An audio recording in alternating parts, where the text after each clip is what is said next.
ready? It's the Roundtable with me, Robert Bannon. I think David has the record. He may tie for the most times that I've gotten to talk to him. It's always an honor to talk to David Hernandez. I had the chance to see Naked Boy singing in Las Vegas.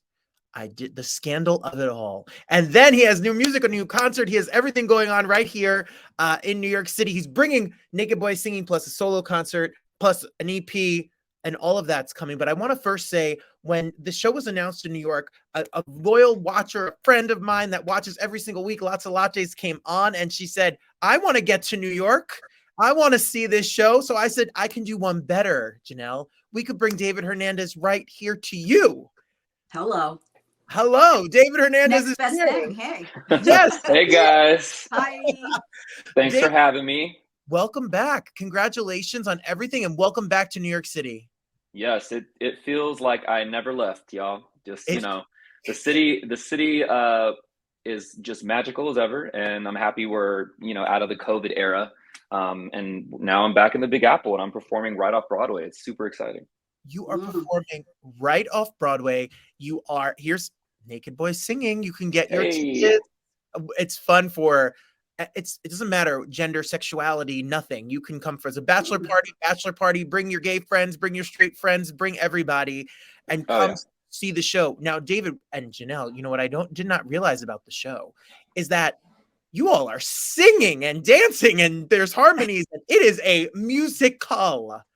Oh yeah. I mean, listen, I love the Las Vegas production of it, but Broadway has a little bit of a different feel. We don't have any background vocals on our tracks. It's all, basically 5 of us on stage just singing live. Come hell or high water, we're there, every Saturday, wailing in the theater with no microphones. It's built for the acoustic, so it's really kind of a cool departure from the Vegas production, and it's literally right next to Moulin Rouge, the theater. So it's just kind of cool to be amongst that the energy that New York, nowhere else like New York, brings.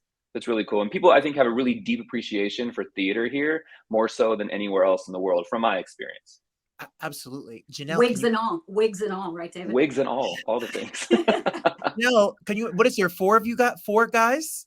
5? No, there's 5. So yeah, Greg, Dylan, myself, Jaden, and Dom. Yeah, so 5 total. Jaden was in Vegas, and He was in Vegas. Yeah, he made some noise that you have a body positive members of the cast, and everyone should feel included and available to be there and to be seen and heard. Yeah, well, this cast is really diverse. We have body positivity. I'm the Latino of the group, and everyone is their own unique self, which I think is important this day and age for people to be able to see themselves on stage or on screen, in any sort of entertainment facet. Janelle, what can be better than a Saturday night and 5 naked boys singing to you? Well, I tried to make it happen, but it didn't work. But you know what? Another show will be there. I'll be there for singing in New York City. You need to come to the East Coast, meaning New York, to do your, musical show. I'd be hitting an Amtrak for that in a heartbeat. So David's Pride schedule is always jam-packed. His touring schedule is always jam-packed. So he's about to go. He'll be everywhere. Just watch. Just watching. Sure. David, what about this? You always are putting out new music. I'm amazed at how fast you put out new music. You're great at writing a song and putting out a single. And When It Rains, It Pours is about to be released, and its message is pretty damn deep and needed. Tell us a little bit about it. Yeah, you know what? I released this on my EP, and I decided to make it the first single because I think it's so important, kind of on the heels of what is soon to be a podcast with iHeart that I'm producing about mental health and mental awareness and queer life and addiction and all that kind of stuff. I felt like we just need to talk about it more, especially men in the mental health sort of area, because it's still kind of, I think, taboo to quote unquote say that you have mental problems or that you're anxious or depressed or whatever. It's still kind of looked as weak, and I think that stigma is slowly starting to go away, but why not talk about it just a step further? And I think that what people don't realize is that once you get in that spiral of whether it's anxiety or depression, whatever it is, it really is like a spiral, and it's so hard to get yourself out of it. But I do appreciate how this day and age, people are starting to talk about it more, and especially with the younger the younger crowd, like, you know, kids that you know, in their teens and, you know, up until mid-20s are really starting to say like, you know, I'm really struggling in this area of my life. And so When It Rains, It Pours was sort of like me talking to myself, explaining like why, like, you know, I'm at parties and I hide my pain from strangers that I meet and I just laugh it off or have a cocktail, when really like deep down inside, there's like some real shit going on in there. Like there's, you know, there's a lot of setbacks, especially being a queer man in this industry. You know, there's a lot. And so I just wanted to open up the platform and sort of discuss like, okay, so how is it for you? You know what I mean? Like, what are the nasty things you tell yourself about yourself when the lights are off and it's just you at home alone? You know what I mean? And how do we fix that? That is so powerful, because these words have so much power and we carry them with us. And I was really fascinated when I was reading about the EP and the single. You named the EP Don't At Me and was talking about the things that were said about you. And I said this to you before when we spoke. You really blazed a trail. You got kind of a raw deal in the way you were introduced into this business, because you were shamed, tried to be ashamed of who you are when, and it's just not a fair. Things would have been so differently. And it's because of people like you that went through that and paved that way for future artists to come. So thank you. I appreciate that. Thank you. You know, it certainly doesn't feel like a triumph when it's happening to you. It definitely feels like a major setback, but some of the first people to do anything in this lifetime are seldomly regarded as trailblazers. So I appreciate you saying that, because in a lot of ways I didn't volunteer to be one. It definitely it's something that happened that, you know. But what's really cool is I just got caught up on American Idol, and the girl that's on there who is actually out and who is a stripper is now in the top whatever. She made it through, you know. And so like I look at that story and I'm like, man, like I wish that would have been my story. But at the same time, like, you know, my story is really powerful, and hopefully that was inspiration to people that are strippers or whatever you are in life, like that you also have opportunity just like everybody else. You know, I don't think that would have flown 15 years ago. It didn't. Well, Not for me. Janelle has some questions for you, but before we get to Janelle's Yeah. question, Janelle, I want to just say one quick thing, David. Everyone in this area, New York, New Jersey, everywhere that's around, make sure that on the 21st of April, the legendary Laurie Beachmont Theater, you can see David and friends. It's not the musical, it's not Naked Boy singing. This is you, your singles, your show, your story. And you could get tickets right now at Laurie Beachmont Theater, or go follow David on Instagram. David, what can we expect to see this night when you're up there with a band and a whole show? Yeah, I got a full band. I have background singers. We're taking you on a journey from before I did American Idol, from the very first song that I wrote called I Am Who I Am, through American Idol and everything that happened afterwards. I'm super candid. Like I don't hold anything back. I like people when they come to my shows to kind of be able to take something away and just know that it's not a facade, but the theater is really gorgeous. It only seats 90 people. We're already like half full. So I'm excited for it to be just a really intimate evening with me and my friends, which are my band, and maybe a special guest. Yeah, I mean, it's gonna be a really fun night. I'm excited to be doing it in New York City for really the first time. Yeah, it's awesome. Well, get your tickets, grab them before they're gone, because it's a small, intimate, sold out New York City. Let's go. There's a lot of places in New York City. You can tap them all.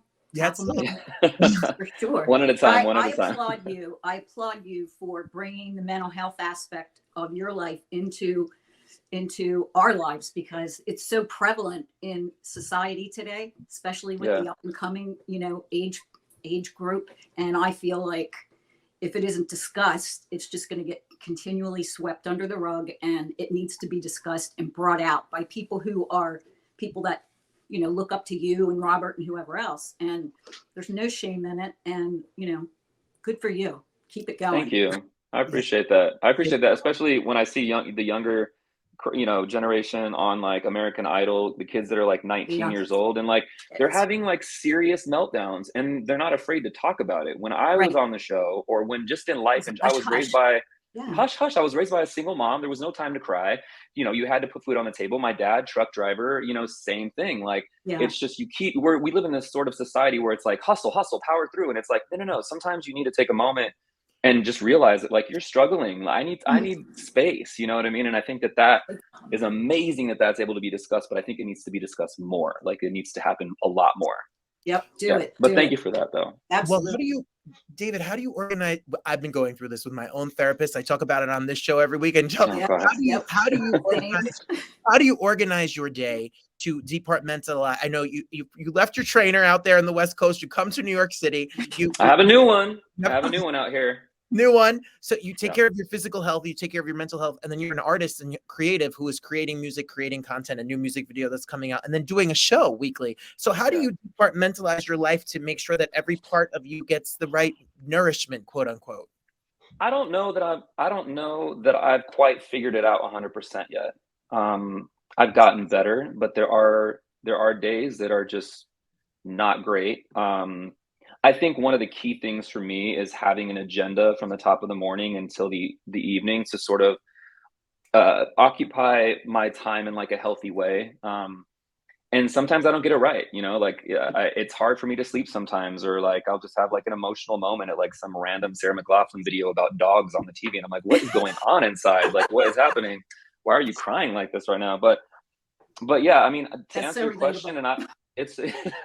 It is so there's a lot of triggers and a lot of stressors in the day-to-day life, and I would be lying if I told kids out there and people out there, my peers, that I have it figured out. I don't. I'm in therapy, but coming to New York, I've had to take a couple weeks off because my therapist isn't licensed here. So I just try to go back through like some of the harm reduction things that he's like taught me and like helped me to work through, and sometimes just take my ass home. Like sometimes you don't need to go to, there's always something going on and you can just say no, and you just go home. And I find like I started watching Yellow Jackets, which has been great to occupy my mind. Cause I go a mile a minute. Like I'm always, and then it's, Robert? Yes. Oh my God. Yeah. You get it, Robert. And then by the time the sun has set and you're just all alone, there's a lot of crazy shit you can think up and tell yourself, and there's a lot of bad conversations you can have with yourself. And I think that releasing music is sort of like cathartic for me. It's an outlet. That's my sort of way to therapize myself, I guess you could say. But I'm still trying to figure it out, man. Like it's some days are great. I'm glad to hear that, because you're not perfect. I'm very happy. Far from it. Even when I was in Vegas, I went through a small depression because I was there for like 6 months. And I got really sick and I had to go to the emergency room at one point because the doctor said I was so exhausted that I had to cut back on some things. I was working for my friend's company. It's a prep company called Mr. And I was full time. So I was doing 9 to 5, and then 5 days a week I was doing the show at 10 p.m. So I only had really time to eat dinner between like 6 and 8:30. And so it was like after a month and a half of doing it, and I literally went to the emergency room and I was like, the doctor's like, you're fine, but you're dehydrated and you need to cut some fat out of your life. And so I had to go down to part-time. And that was hard for me because I come from, like I said, 2 single working parents who hustle their asses off, and they're, you make as much money as you can and you do the most you can. But again, that's like a conditioning that we've been taught that doesn't necessarily work anymore. Your body has a way of telling you, okay, this is what you got to do. Oh, yeah. You have no choice here. So. Oh yeah, for sure. Trust me, my body is speaking to me louder than ever these days. It's annoying. I'm getting old. Lattes, do we have any questions? Do you have questions about his music? Well, I was curious as to what your thoughts were on, like, say, going back to the Idol days when you started out in 2016 up into now. What is your, how do you feel like social media has changed the game for you in a good way and or a bad way? Because it's so. Well, that's really nice. You said 2016 because it was actually 2008, but I'm not trying to age myself. No, it was not. I was in 08 season 7. Oh, but okay. Well, 2016 is maybe back then. Guilty. No, it's okay. 2016 is when I kind of publicly came out as well. We talked about the gay thing that had been the elephant in the room for 8 years. But things have changed. So I remember when I first got on the stage, Facebook wasn't a thing for the younger crowd. It was mostly MySpace. Yeah. And so I remember them making us like deactivate our MySpaces, and we could never take any video and like post anything about the song we're going to sing. Now it's like a whole different ball game. Now like contestants would be like, I'm singing this on Sunday, and look at the behind the scenes. And there's all these. I think it's really, really cool. It's a lot to keep up with, though, isn't it? It's a lot to keep up it's with. Oversaturated for sure. But the cool thing about that I love for the artist is that you can really take your career in your own hands and not have to depend on, a high profile managers or record labels that give you shitty deals. Right. I have plenty of friends, Todrick Hall, Rajiv Dahl, who I've collaborated with, who have made their careers off of these amazing YouTube videos, and they don't even have major representation. I mean, I'm sure Todrick does now. I think he's with like CAA or something, but starting off, like, he created his own buzz, which is, you have the tools and you can make it happen. So I think there's the cons to that are like oversaturation, mental health, like all that kind of stuff, comparisons and all that. But the pros, I would say, is just you're able to kind of steer your career in like whatever direction you want to go. Yeah. There is no more only yes people. You can be your own yes. Yeah, do it yourself. You absolutely can. And Lattes, do you have another question? What is your David Hernandez? What is your biggest challenge in your daily career existence, be it personal, internal, external, whatever it is? Like, what is one of your biggest challenges? And it doesn't have to be something that we would kind of assume or know, just like no, I know. I'm just thinking. I would say probably getting out of my own way. I come from a family of addicts, and whether it's sex, alcohol, drugs, overeating, whatever it is, like I tend to like either go from 0 to 60, so my biggest challenge is always trying to stay in the center of everything, try to reduce the harm that I cause to myself. Maybe don't have that other glass of wine that you were going to have so late in the night. Maybe, stop sneaking into the fridge in the middle of the night, eating shit that is going to make you feel crappy the next day. Just, it's always just like getting out of my own way, staying in the middle. And, it's just balance. And it's so hard to find it. It's like, just when you think you have it, you're like, oh, fuck, I messed that up. Yeah. You know what I mean? Again, it's with anything. It's like, sometimes I'll be a workaholic and then I don't have any time to call my mom. Yeah. So me, I'm the problem. It's me. I'm the anti-hero. We've made that my word. I literally just said this the other day. I was like, balance is the word of this year, and I suck. Totally. So I relate. I totally get it. We're all working on it so hard. I don't know anybody that has it right. I honestly don't. Maybe Jennifer Lopez, but who knows? Like, she seems to be getting younger and younger and putting out project after project. I don't know. I want to be her when I grow up. No, I can't even. I'm just trying to get through this day. Never mind. She put out a new alcohol and she doesn't even drink. She barely even drinks. And then she put out a new lingerie line. That's an Italian lingerie line. I'm just like, I'm sure that girlfriend's got some baggage going on somewhere. I know how to help. Everyone has baggage, and that's why comparisons are the thief of joy, because nobody has this figured out. Yeah, we're just all trying to get by. If you need to let go of some of your baggage, and if you need to chill and have a nice, calm, relaxing night out, you can find Saturday nights through this month for sure with David. Go. It's at the AMT Theater, and you can go to nakedboysingingnyc.com. I'm telling you, it's really fun. They are singing. He is singing. And you're wailing and choreo and the whole thing. And then if you're in New York City, of course, on the 21st of April at 7:00, go to Laurie Beachman Theater. You can follow David on Instagram to get tickets and make sure you're there. Follow him on Instagram. And when the single and the video is coming out soon, right? The video. The video drops on the 19th, and then the show's on the 21st, and I'll be performing it on the 19th. Yeah. First time performing it ever. Wow. So make sure you watch the video when it comes out. It'll blow up, I'm sure.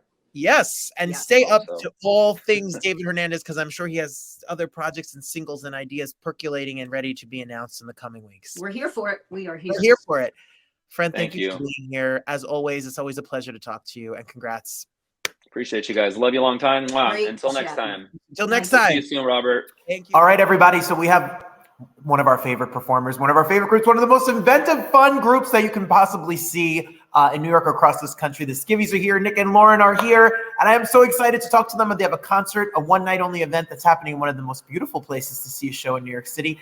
Let's have Nick. They're going to tell us all about it. Nick, Lauren, welcome. Hi. So good to see you clothed. You're clothed? For now, yes. Weird. I'm confused. I don't even recognize you anymore. I understand. It's the number comment that most people say to us is that they don't recognize us with our clothes on. So here it is. Said it. Well, let's get right to it because I'm super psyched. I know that you have a show, Chelsea Table and Stage, Monday, April 17th. You want to tell, what are we going to see? What is it going to be? What do you have up your magical sleeves this time? Well, what do you want to see? We don't wear sleeves. There are no sleeves. I don't want to know what's up. We'll just let that be. What? Nick, when you put together a show with your litany of catalog of mashups and ideas, your litany, Robert, ukuleles and glockenspiels and underwear, when you put a show together, how do you build a show that we get to hear all the things we want and all of the new fun chaos that's in your mind? That's what it is, chaos.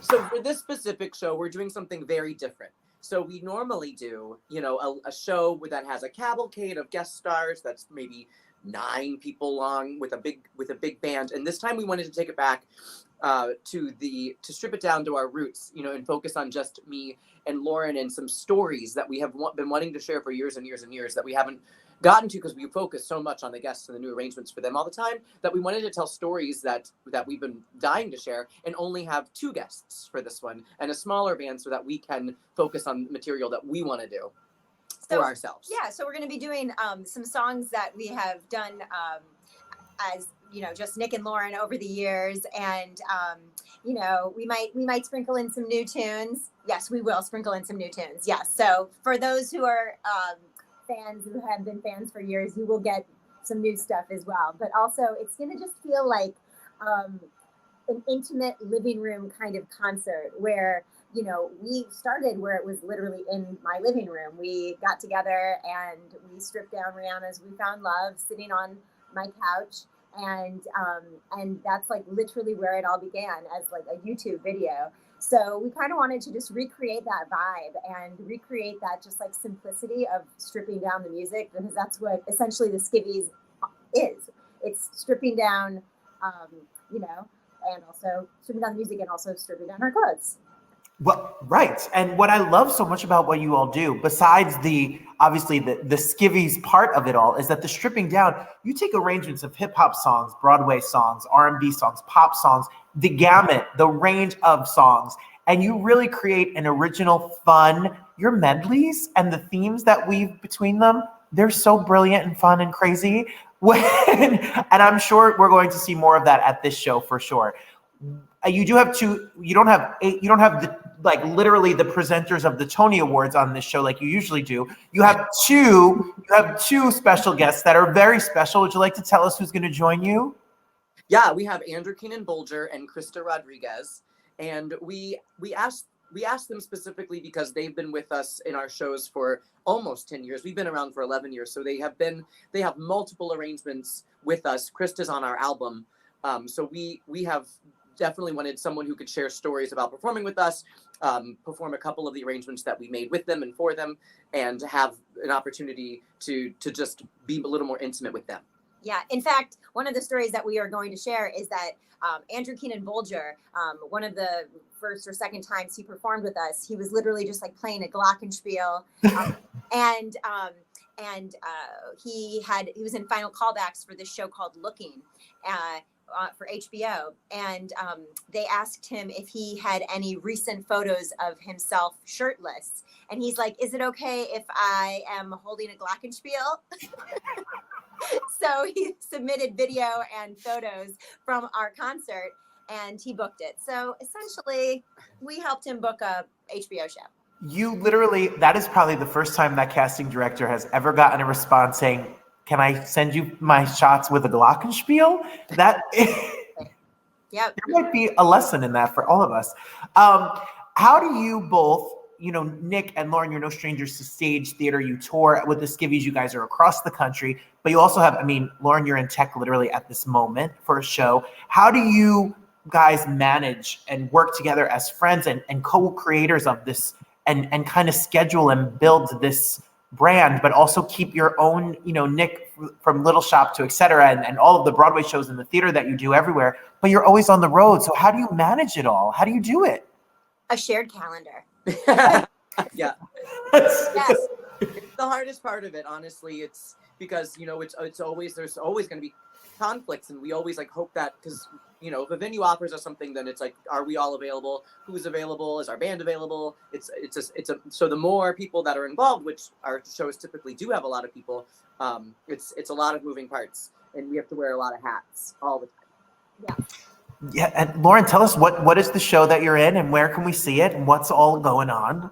So I'm in the new Susan Laurie Parks play at the Public Theater, which is actually in Joe's Pub at the Public Theater, called Plays for the Plague Year. And it is a recollection of the first year and a month of the pandemic. Susan Laurie Parks wrote a play a day, and a play meaning like a scene or a monologue from the perspective of a person that's passed from COVID or something else, or a song to represent that day. So she ultimately had, like 400 plays that they had to whittle down to make it into a 2.5 hour show with an intermission. And it's really beautiful and sad. And it basically, I feel like it's been a way to really process the trauma of the pandemic, that we've all kind of just been like, let's just fucking forget about that and move past and move on with our lives. And so for 2.5 hours, you just kind of sit in the memories, and like, where was I when that happened? And what, like, oh, I remember when we used to clang, pots and pans to cheer for the essential workers. And, and it goes through the Black Lives Matter movement, and it goes through, the election, but it also, we all found joy. Think about the things that you want to remember from the pandemic and forget. So it's just like a beautiful emotional up and down of reflection and memory. And she also is a songwriter, and she wrote a bunch of songs that are in the show too. So it's like a play with music. I wouldn't call it a musical. And it runs April 5th through April 30th at the Public. That is amazing. She's about as brilliant as they come. Her work is studied in acting classes in schools forever. And she's actually in it. She is in it as an actor for the first time ever. So that's really special. That is really special. And that's why I guess it's a Monday night when you're doing your show, just as this show has. And Nick, can you explain to the people who may have not known the whole story about how you two met and how the Skivvies came to be in their Skivvies? This is my favorite story, because can we do the tag team version? Sure. Great. Well, first, how we met. Okay, well, we got our equity cards together when we first graduated college in the same year, doing a Theater Works tour, where we drove across the country, putting up, shows at 6 to 8 a.m. in the morning, and then driving to the next town. That's how we got our. Mm-hmm.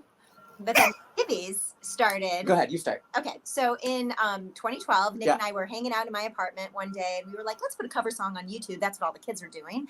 And so we decided to strip down Rihanna's We Found Love, and we put it on a ukulele and a guitar, and we slowed it down to a 3/4 waltz ballad. We set up the video camera, and I was just trying to figure out what to wear for the video, and I was walking around in my bra, and then Nick says, why don't you just wear that? And I was like, oh, well, we are stripping down the song. I guess we could just never comment on it and just have a stripped down version of the song. And then from the kitchen, my boyfriend at the time yelled. I love that she says boyfriend at the time. It's still her boyfriend. Well, no, he's my partner now. Oh, right, but it's the same person. He's my domestic partner now. Back then, he was my boyfriend. Boyfriend at the time, domestic partner now. Okay, yes, I know. That's for the clarity. But he said, his name is Rob. Can we just call him Rob? Yeah, Rob. So Rob said, well, you should just call yourselves the Skivvies. And we were like, yes, what else? That's a great idea. Yeah. So we recorded it, we put it up on YouTube, and then we started to make more videos. They started to go viral, and some of our earliest comments were, you guys are so talented, you don't need to take your clothes off. And I never commented, but if I had, I would have said, if we wouldn't have, then you wouldn't have fucking clicked. Yes. That's right. So we understand the gimmick of it. We stripped it down because of the music element, but then the Skivvies became bigger and bigger and bigger, and we ultimately loved the sound of a full band, even though what the Skivvies started as musically was something different than it is now. We always were all about, making mashups, and we were always about finding the humor in exposing irreverent lyrics and kind of putting songs together thematically. And we've done that for, 9 years prior as Nick and Lauren, before we branded ourselves as the Skivvies. Mm-hmm. We had always made medleys. And, I remember one of our earliest ones in like 2005, we did one, well, your bird medley, but I also remember we did one with Michael Jackson's The Way You Make Me Feel with Marian Librarian, because it's a very similar bass line. So our brains always like kind of went like dun da da da da dun da da da. Our brains have always like sort of gone to the Hal Leonard publishing of show choir medleys situation for our whole lives. And so I think we just sort of like do that now on steroids in our underwear. Well, it's really entertaining and it's really fun musically, but it's also really fun just as you don't have to be a music nerd or a theater nerd to get a kick out of it is for anyone who's looking to have a good time, snap their fingers, clap their hands, and laugh. Yeah, actually, to that point is that, when people are like, oh, well, you guys must have like a demographic that's really young. And actually, the people who buy tickets are often older people. And they are always like, even in the conservative towns that we play, they are just so ready to be joyful and have fun. And they are always so appreciative of the musical variety that we, like you were saying, we go from hip hop to musical theater to rock to pop to classical to country, like all across the board. And we it's like kind of like a mixtape, it's like yes. In the olden days when you put a mixtape or a CD in your car and like, oh, what's next? And so that kind of auditory experience of like, because sometimes in a mashup we'll have just literally a tiny phrase, and we don't expect our audience to catch every single little Easter egg of musical quotation that we put in, but it's so fun for us, and those who do catch it can really appreciate the musicality and like the library of the kind of like knowledge that we try to throw at them. You both are so fun. You both sing your faces off as well, clothed or unclothed. I mean, they are belting and skrelting every single show, all the videos. You can follow the Skivvies on Instagram so you can see clips. Go to the YouTube and see all of the clips and all of the many award-winning performers who have joined them and been a part of the fun. And then you can follow them each individually as well on all of the Instagrams and the social medias and all. But what you need to do is grab your tickets, chelseatableandstage.com, grab your tickets. It's going to be on April 17th, and you need to make sure you're there celebrating this milestone and all these years together and hearing the story. It's going to be calling it our, we called it the first farewell tour. And what is really fun about this title is that we found it hilarious. We were like, Cher and Elton John have been doing a farewell tour for 50 years. Yeah. So we thought we're going to start calling our show the farewell tour.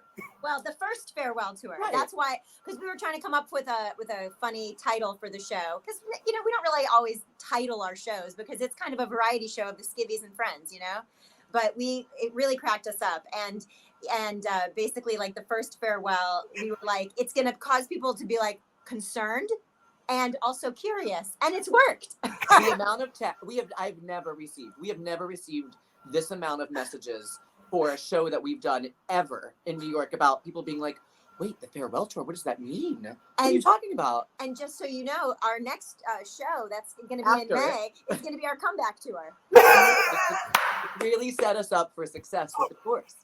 Oh, damn. We're just like Phantom of the Opera. You know what I mean?